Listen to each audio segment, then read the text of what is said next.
Hi everyone, welcome back to the channel. In today's video we'll be creating a set using some Madam Glam gel polishes. I've got two here, one of which is this beautiful nude.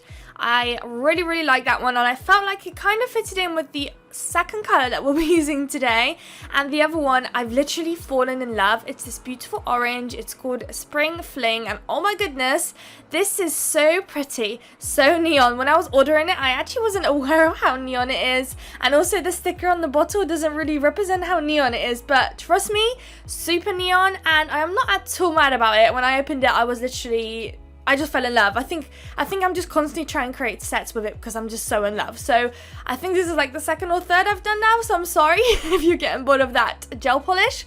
I think this is the last one I've done so far, but I definitely see myself dragging back to this color again very soon.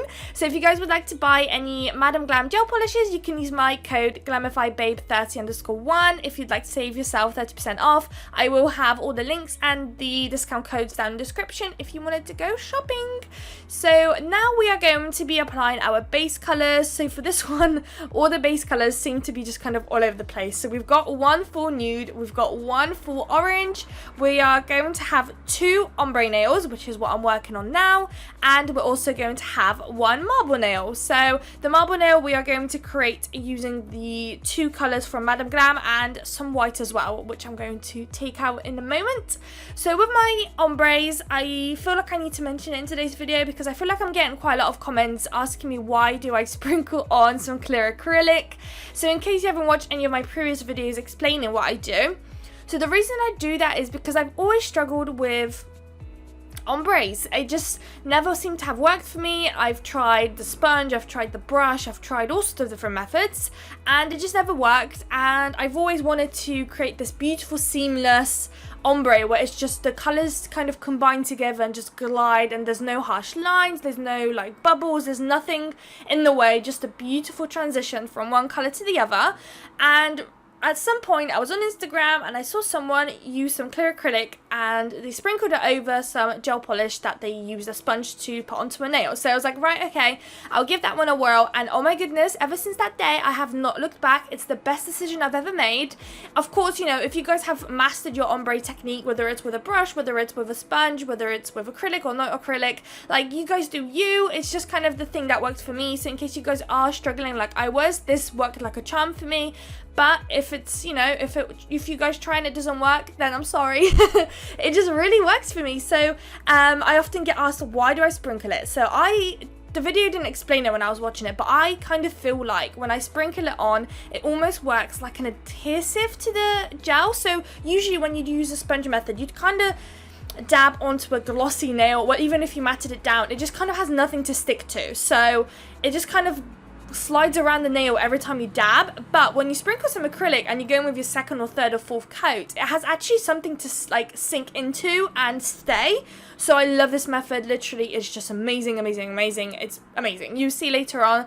Probably today's ombre is just not the best, just because I didn't put any white background, so I'll get to that later on in the video. But yeah, so going back to the nail design quickly, here is my my marble nail, and this one is just a massive flop. Clearly I messed up. I applied some base coat as like my blooming gel technique. I would highly advise using a real blooming gel, not just a base coat, but if that's all you have, then it's better than nothing.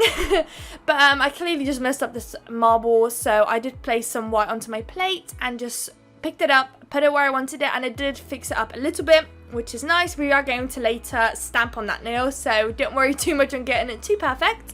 So here is me applying the second coat, and it's just, you can tell where the ombre is just so seamless. There's no harsh lines, it just nicely blends into one another.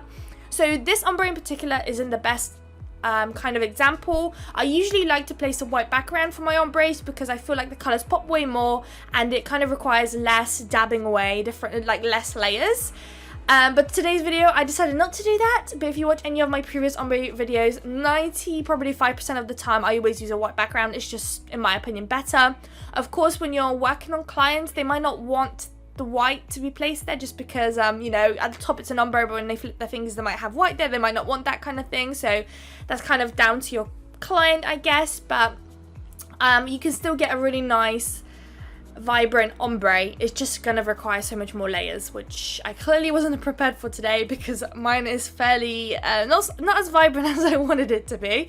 Maybe because I'm used to using that white background and I just wasn't used to dabbing so many times. So the second layer for the one for orange and one for nude has been applied but not cured. So we're gonna sprinkle on some glitter, of course, on that nude nail. We're gonna have one sugar nail always, I feel like, in my sets. They've all went into the lamp, they've came out now, and it's time to apply our top coat. So I'm going to top coat the 4 nails with some matte top coat. And then that one's going to go into the lamp, and then the last bit for our nail design is going to be playing about with some crystal placement. We've got these beautiful gold charm shape looking like seaside beachy things going on, which was something that I was going for in today's video. I can't talk today. And also we're going to play back with some stamping. I was going for like a seaside beach vibe. I don't know what got into me. I do have a few plates that have a beachy, like for example palm trees and all of that kind of thing going on, but for some reason I just didn't take it out and instead I'm playing about with some leaves. So take this set as you will. I will probably still call it like a seaside kind of vibe. I really wanted like the orange kind of reminded me of sunsets, and that's kind of why I wanted like a beach vibe, but I don't know if I've kind of maybe messed it up, but it's still nice. I think it's still cute. Just maybe pass on the leaves and just maybe put some palm trees instead. That would be a better idea. So I'm stamping on the 4 marble nail. As you saw, I've got this long 4 square design that I decided to place on there. Quite liked it, and I'd never used that one before, so I really wanted to kind of like fit it in somewhere, so that's where that one went. And then for one of the ombre nails, I decided to just mess about with the leaves and just pick up random different leaf designs and just alternate them on the nail. One is going to be black, then I'm gonna place the white one, then the black one, then the white one, and just repeat that process until pretty much the full nail is covered. And yeah, so I'm just picking up random leaves just because I didn't want it to be too repetitive, so I just kind of wanted to make it a little bit different, not too symmetrical and the same. So I'm just going to let you guys watch this bit, and I'll come back to you guys when I'm done with this nail.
Alright, so we are done. This is what it looks like. I think it looks so cool. And now it's time for our crystal placement. So with my stamping, I always like to leave it on the side to dry because of course it's normal polish, and the amount of times I've applied top coat on it and it just smudged. So I just kind of want to leave it and let it dry. So with the crystal placement, I have this little pot and they've got all different shapes and sizes of like seashell, some stars, all sorts of different things like that. Once again, like a seaside beach kind of vibe, holiday vibe going on. So I wanted to fit it into this set. So for one of the ombre nails that we've got left, I wanted to place this little star there right at the top. That's all we're doing for that one. And it was the biggest pain to apply those little things because almost the back is kind of empty. There's nothing really to stick at the, nothing to kind of get it to be stuck on. So you have to apply a fairly big blob of rhinestone glue gel or whatever you're using to get it to stick. So I had to go ahead and do another layer of that rhinestone glue gel, apply it there and pop it into the lamp for about 30 to 60 seconds, just whatever works for you. I can't remember what this rhinestone glue gel actually requires. I always just put it on for 60 seconds for just to be sure. And so for this one, I'm just doing the standard crystal placement, and we're just going to alternate between those little shapes on the side and also some AB crystals. So I, for example, placed a shell in the middle, then I placed 2 AB crystals at the top and then 2 AB crystals at the bottom of that shape, and then followed it up with another golden little shape and so on. So I'm just going to let you guys watch that bit, and I'll come back to you guys when this one's going to be done.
Alright guys, so this is what the nail is looking like so far. We're going to pop it into the lamp, so those two are done now.